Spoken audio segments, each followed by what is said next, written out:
கண்ணியமிக்க சகோதரர்களே, புத்திசாலிகள், உலுல் அல்பாப், நாங்க 1000 பேர் மொன்ட்ரியல்ல இருக்கிறோம், 2000 பேர் இருக்கிறோம் என்கிறது அல்ல தேவை.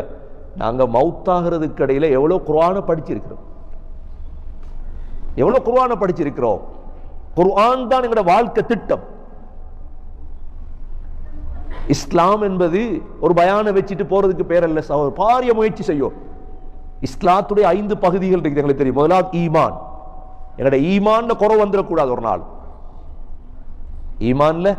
ரெண்டாவது இபாதத், இபாதத் சரியா இருக்கணும் எங்கட.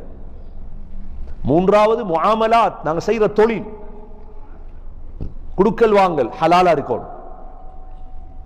நான்காவது முஆஷராத், குடும்ப வாழ்க்கை, எங்கட மனைவி பிள்ளைகள் சரியா இருக்கும். ஐந்தாவது அஹ்லாக், குணம் நல்லா இருக்கும். இந்த 5ம் சேர்ந்ததுதான் தீன், இஸ்லாம். ஒன்றை பிடிச்சிட்டு இஸ்லாம், ஒன்றை வச்சுட்டு இல்லை. இந்த 5ம் எங்கட சரியா இருக்கும். அப்ப 5ஐயும் படிக்கிறது என்பது மிக முக்கியமான விடயம். எல்லோருமே குர்ஆன் படிக்க இல்லை, படிச்சு கொடுக்க ஆக்கள் தேவை யாராவது.